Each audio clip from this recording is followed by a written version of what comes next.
Good day, everyone. Welcome to this edition of the Lee Street Beat. Today, we will be talking about the alleged harasser and serial sexual assaulter, Harvey Weinstein, and also we'll talk about Mr. Donald Trump. But to start off this discussion with my two co-hosts, welcome S. Hacker, and also welcome Sandra Tucker, a black butterfly. And with you, Miss Tucker, I know you got a lot to say about Harvey, and I want to hear your thoughts. Please tell. Hey, how's everybody out there doing? Happy Memorial Day weekend, y'all. Yeah, today they took Harvey Weinstein and they brought him into court. They marched him in front of the court, and he was able to post $1 million bail. He was able to walk out with a charm bracelet, as we would say in the hood. But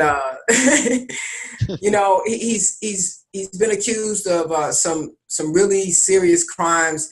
Only 3 charges, and there's been over about 95 women that have accused him. For them, I just say, hopefully today they feel like, the arc of justice is bending toward them today.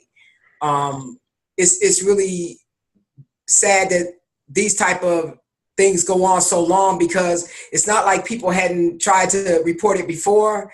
It's often,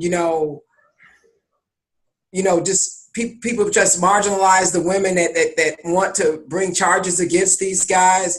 It takes a lot for them to stand up and say what happened to them, because it's humiliating.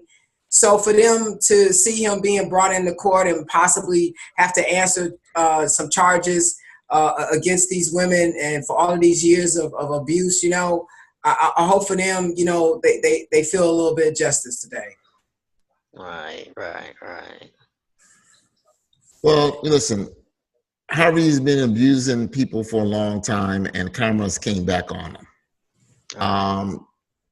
The thing is that they changed the law in New York to go back in time to get people who have committed these crimes so that there wouldn't be no statute of limitations.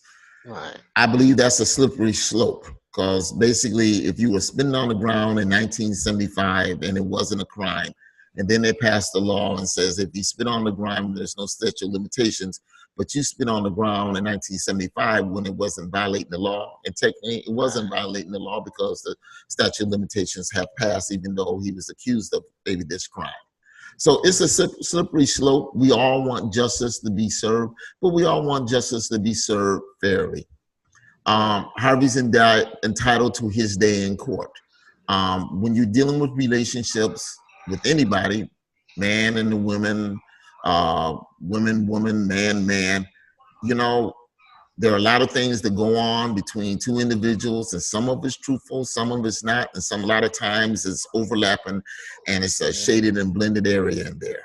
But if these women were abused, and which I believe most were, there's a few, people in there that's untruthful. Harvey's gonna answer for his crime, and he should answer for his crime. He took advantage of the situation. He took advantage of power and wealth. He had millions of dollars at his disposal. He tells women that here's $5 million, but in order for you to have this role, you have to sexually service me.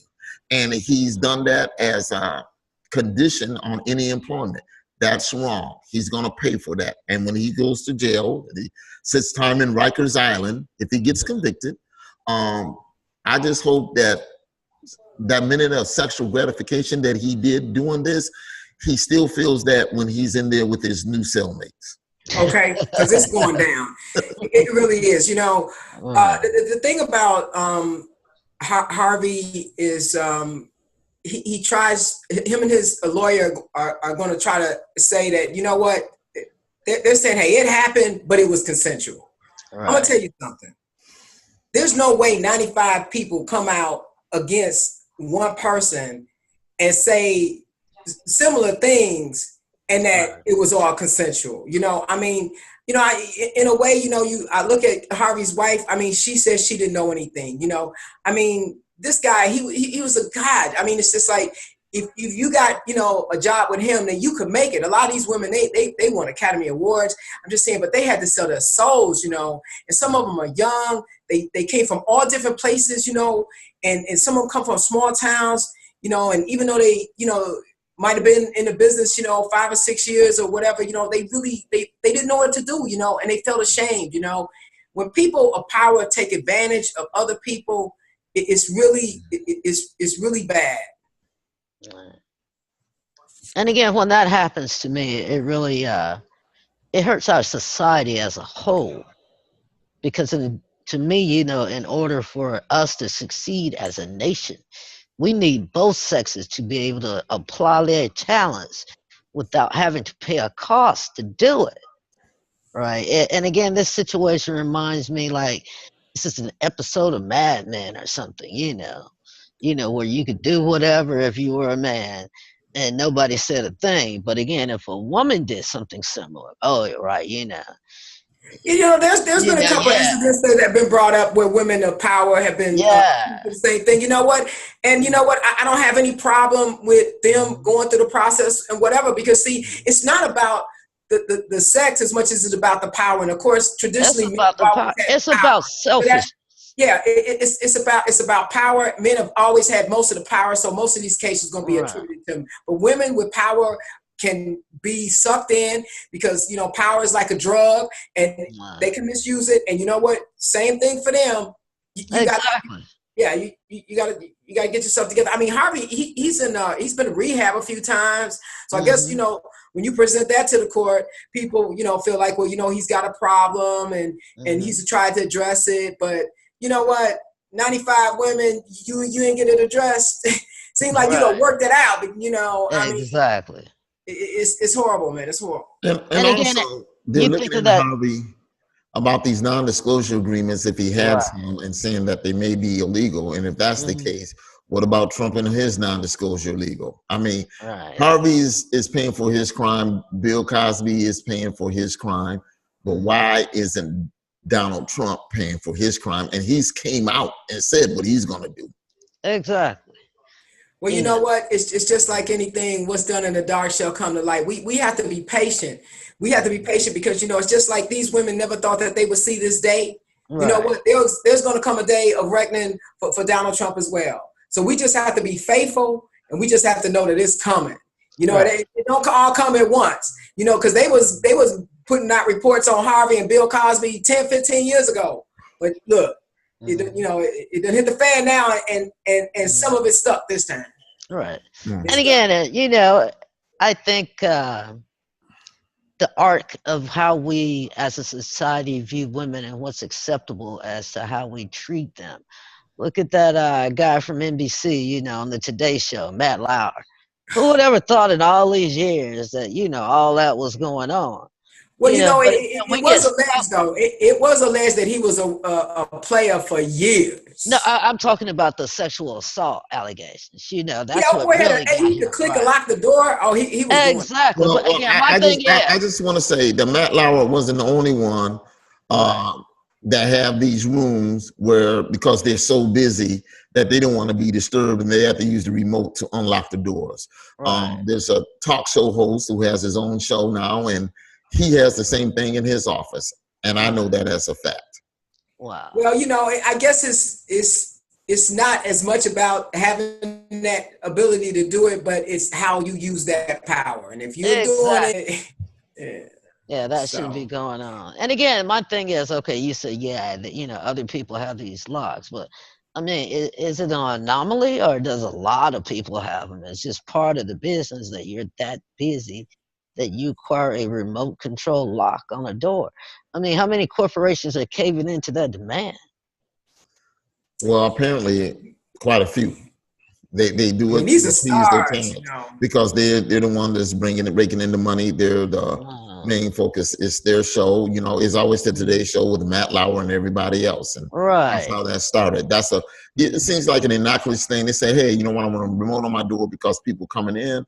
But, you know, what he wanted was privacy so nobody would walk up on him, you know. So. No, he wanted a trap. It had nothing to do with his privacy. He wanted a trap to lure these women in and do whatever he wanted to do with them. Yeah, but he still wanted privacy when he was doing his job. That's He weird. didn't want nobody to be like, wow, I caught Matt having sex, you know, because that violates. Hey, look, I'm sure Matt almost got busted one time.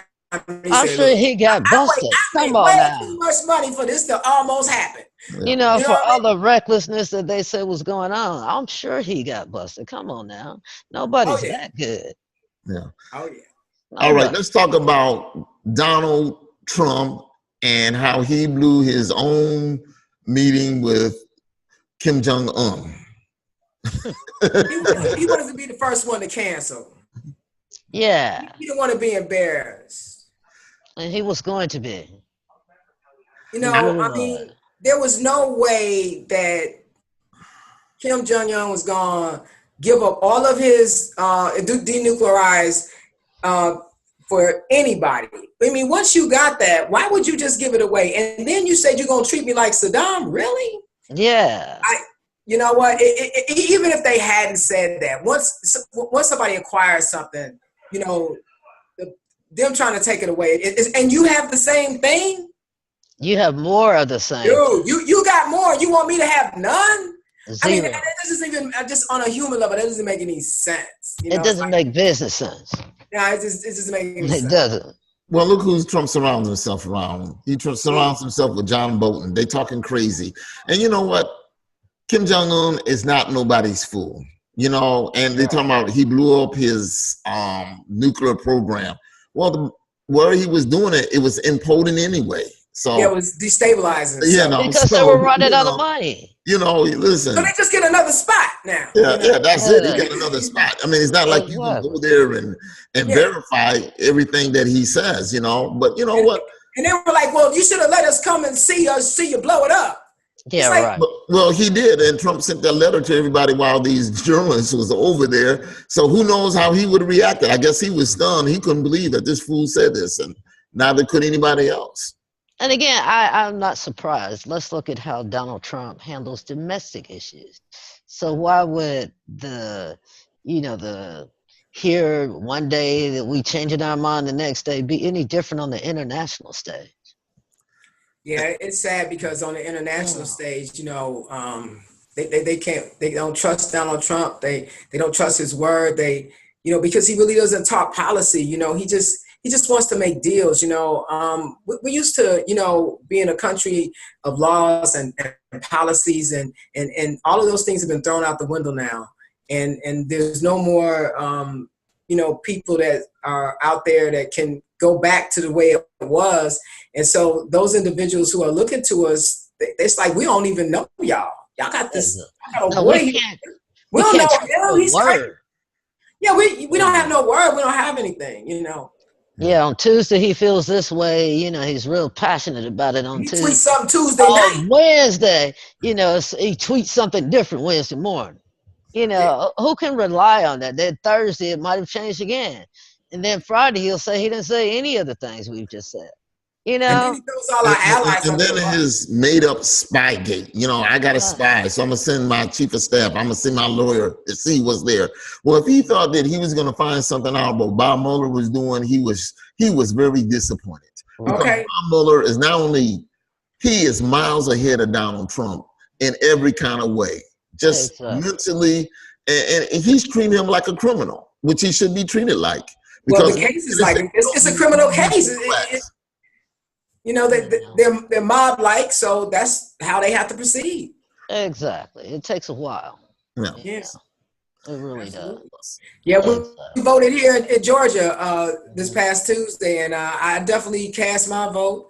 And Stacey Abrams is the Democratic, or I guess she calls herself a progressive nominee, the first African-American woman to, be going for being a governor here in Georgia, in the United States. So you're right. We have to, tee the man. We got to get out here. We got to exercise and use our vote for sure. Until next time, bye-bye. Happy Memorial Day, y'all. Later. Okay.